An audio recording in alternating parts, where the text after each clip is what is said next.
大家好，芋头学会这样吃，早餐比油条还要香，比包子还简单。首先准备一个小荔浦芋头，戴上手套削皮，再把芋头切成薄片，这里芋头去皮后还有300克，然后切成细丝。芋头我们要选这样的香芋哦。最后切成丁，这里不要切得太大块，不然芋头不好熟。切好先放到盘里。再准备1根大葱，中间划一下，切成葱花。再准备1根蒜苗，中间也划一下，切成蒜花。最后切点姜末，切好放盘里。下面往大碗里加入300克面粉，然后加入170毫升70度左右的热水烫面。热水要少量多次的加到面粉里，不要一下子倒完。搅拌成棉絮状后，揉成一个无干面粉的面团，上面再盖一个保鲜袋，防止面团表皮风干。再准备300克去皮的五花肉，把它切成小块。这里选五花肉做出来会更香更好吃哦。切好放到绞肉机里，把它搅碎就可以了。然后我们再来揉一揉面团，这次把面团表皮揉光滑，揉好翻过来，把这面也收拾光滑。然后放那里，继续用保鲜袋盖着。下面往炒锅里倒入凉油，再倒入肉馅翻炒。炒肉馅时凉油下锅，这样可以防止肉馅粘锅。开大火炒至肉馅颜色变白变松散后，再加入适量米酒，翻炒几十秒。米酒不仅可以去除肉腥味，还能增香，比料酒还好用。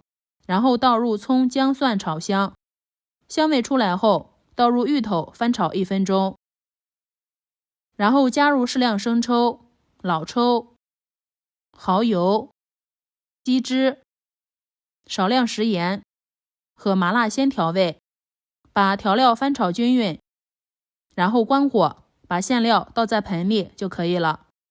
案板上撒上1层干面粉，取出面团也撒1层干面粉，然后不要揉面，用手直接把面团按扁。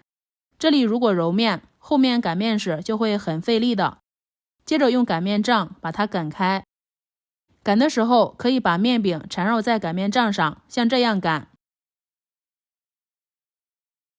面团展开后，再给面团换个方向，再把面团缠绕到擀面杖上，这样重复3、4次擀面就差不多了。最后哪里厚擀下哪里就可以了。擀成和饺子皮厚薄一样的程度，像这样。再用圆形模具压出来小面皮。如果能买到饺子皮就用饺子皮，不过饺子皮不是烫面做的，蒸着吃口感会有点发硬，凉了会更硬，没有这样做出来口感柔软好吃。而且用这个方法做也特别简单，从擀面到出小面皮也就5分钟左右的时间。接着取一个小面皮，放上炒好的馅料，先把它捏成一个月牙状，在首尾捏到一起，像这样就可以了。然后放在不粘的笼垫上，水开上锅，开大火蒸15分钟，最后关火焖3分钟，已经蒸好了。芋头这样吃一点也不是黑暗料理哦，非常好吃的。除非你不喜欢吃芋头，如果喜欢吃芋头一定要试试，口感很丰富，我形容不出来，但是很好吃。可以一次多做点，生坯放冰箱冷冻着，再吃直接加热就行了，用来当早餐非常不错。喜欢可以先收藏起来，方便下次查找哦。